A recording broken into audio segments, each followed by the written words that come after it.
conscience à quel point l'enfermement et l'esclavage, de cette identification oui. à tout ce qui est extérieur, tout en sachant intellectuellement qu'il y a, oui. qu'il y a là. Oui. Et voilà, je voulais partager ça parce que je trouvais que c'était très...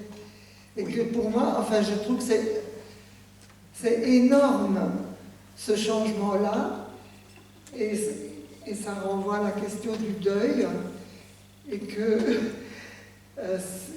ok, mais en même temps, j'ai envie de le garder encore un peu, ou tout à fait, de cette identification-là, parce que je le connais. Je connais. Oui. Oui. Voilà, je voulais partager ça. Oui.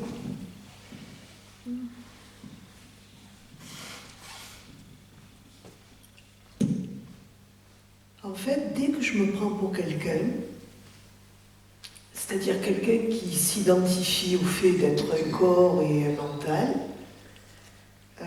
je me réduis. C'est une évidence. Mais le fait est, c'est que c'est pas ça la réalité. La réalité, c'est que tu es ce qui perçoit un mécanisme qui est à l'œuvre. Le mécanisme, c'est celui de l'identification. Et avec l'éveil de la vigilance, l'identification qui glissait comme ça à l'insu de ton plein gré est aujourd'hui surprise. Donc en fait, le truc c'est juste, je ne suis pas en train de m'identifier. Ce jeu-là n'existe pas. Le jeu qui existe, c'est celui qui voit que l'identification, et puis tu peux, avec cet éveil de la vigilance, de la conscience, le mouvement même, au moment où il a lieu, il est de plus en plus perçu en plein dans la glissade, en fait. Quand... mais à chaque fois, vous êtes à témoigner de... Enfin, moi, j'entends ces mots, je me vois faire, je m'entends dire. Qu'est-ce que ça veut dire, ça? Je me vois faire, je m'entends dire. C'est qu'il y a bien quelque chose qui voit le moi, qui voit qu'il est en train de se passer quelque chose. Donc, l'identification a lieu. Même l'identification n'est plus un problème à un moment donné. Il n'y a plus rien qui est un problème à un moment donné. Le seul problème, avec plein de guillemets, qu'il peut y avoir, c'est se prendre pour ce qui est de l'ordre du mécanisme même, qui est le mécanisme sur lequel repose l'illusion. Il est énorme, ce mécanisme-là. Et puis il est filou. On est 8 milliards à tomber dedans, quand même. Parce que je viens d'apprendre qu'on était 8 milliards. J'ai l'impression qu'il n'y a pas si longtemps, on n'était que 5 milliards. Et maintenant, nous sommes. Donc, oui, mais le temps d'une vie humaine, quoi. Tu passes à 3 milliards, comme ça. Bref.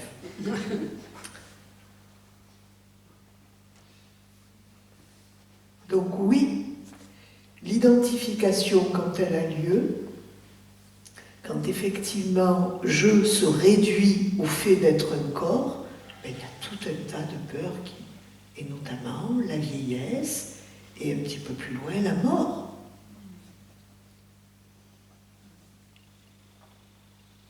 Et ça, c'est un drame existentiel, quoi. Parce que si effectivement je me prends pour ça, que je suis ça, et que ça, ce qui veut dire quand ça va partir, parce qu'il ne faut pas se leurrer, hein, ça va disparaître. Donc, quand ça disparaît, mais je disparais. Il n'y a plus rien, je disparais. Alors que ce qui est dit ici, c'est que ce que tu es réellement reste. Était là avant la naissance et l'apparition de ce corps, et sera encore là quand ce corps ne sera plus là. Ce que nous sommes réellement est éternellement là. Quoi qu'il se produise, même quand il se produit rien. Donc, ça n'est pas compréhensible. Voilà. Tu peux l'entendre, ok, d'accord, je suis éternel. appelle la foi, hein, oui, voilà, oui. Bon, c'est important que ça soit entendu quand même, tu vois. Après, ce qui m'est donné, c'est voir à chaque fois que l'identification a lieu, que je glisse dans le petit, en fait, voilà. Que ce que je suis vraiment glisse dans le petit, se prend pour son rêve. C'est comme ça que ça a lieu. Voilà, je me réduis. Hop, je glisse et je me réduis et je me prends pour ça. Je me prends pour le momentané. Mais pour moi, il y a une réalité au niveau de la vieillesse, c'est les douleurs. Oui. Hein, et que ça prend parfois beaucoup de place et que c'est aussi un passage, je ne dirais pas une acceptation, mais quelque part, oui, c'est une réalité. Bien sûr. Voilà. Alors, souvenons-nous que la douleur n'est pas liée à l'âge. Hein. La douleur, malheureusement, elle peut intervenir à tous les âges. Ça c'est certain. Mais effectivement, on voit bien qu'avec l'âge du corps, il y a des choses qui se faisaient avec aisance et qui sont un peu plus retenues, mais c'est une évidence. Mais c'est tout ça qui non seulement qui me touche, mais aussi à traverser, si je peux m'exprimer comme ça. C'est à vivre. Oui. Parce que si je me mets de côté, je dirais... Oui. C'est vraiment le vivre vraiment de l'intérieur. Maintenant. Maintenant, oui, absolument. Maintenant. Ce qui t'est donné avec cet éveil-là, c'est de voir quand ça propose un plus tard.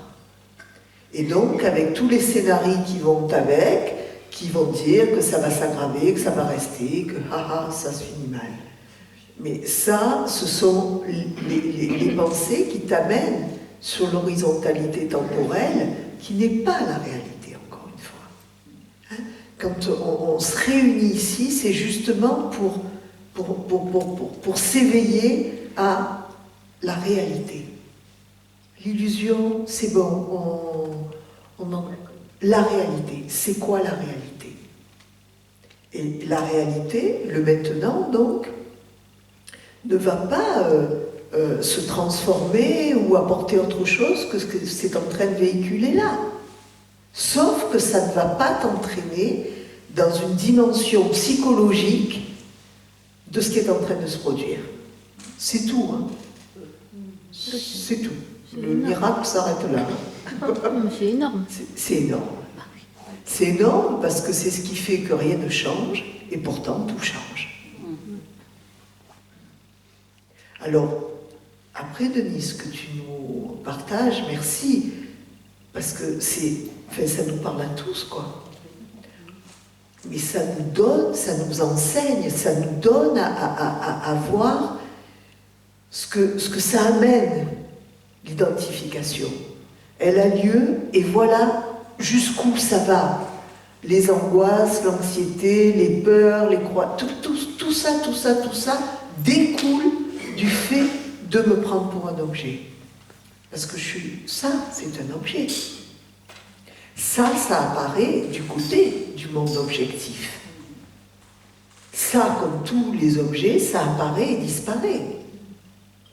Donc on peut vraiment, sans se faire du mal à l'ego, de considérer ça comme un objet. C'est pas n'importe quel objet, mais ça apparaît du côté du monde objectif. Et quand je me prends pour ça, ben je suis dans le monde objectif, dans le monde qui fait qu'apparaître et disparaître. Et là, c'est sûr que je ne rejoindrai jamais mon éternité dans la réalisation de celle-ci. Donc c'est vrai que c'est important, quoi. C'est essentiel, encore une fois, de réaliser. Moi, il me semble que c'est l'essentiel de nos rencontres. Et de toute façon, c'est ça qui diffuse, tu vois, à cet instant même. C'est une espèce d'urgence à découvrir ce qui est là maintenant.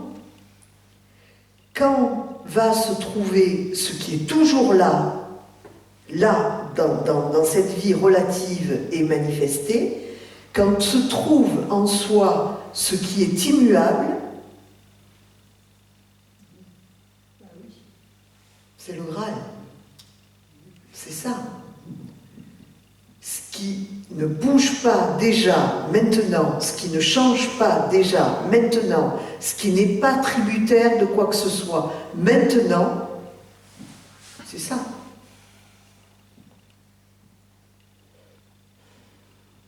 C'est pas, ça se révèle au moment où le corps n'est plus là, mais ça peut tout à fait se révéler là pendant l'incarnation. C'est ça la merveille. Et c'est ça qui libère de toute, notamment de la peur de la mort. Parce qu'on tourne, on vire, mais c'est quand même ça, hein. C'est quand même ça qui, à un moment donné, nous attrape tous un par un. Et mourir, c'est quitter tout le manifesté. Oui, mais dans le sommeil profond, qu'est-ce que tu t'en fiches du manifesté? T'as vu? Tes amis, ta famille, ils sont où? Voilà.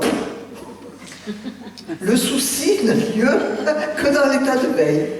Dans le sommeil profond, plus de soucis, plus d'angoisse, plus rien. Tout va bien. Paf! Résorption. Il n'y a plus toi et un semblant de toi, il y a juste toi.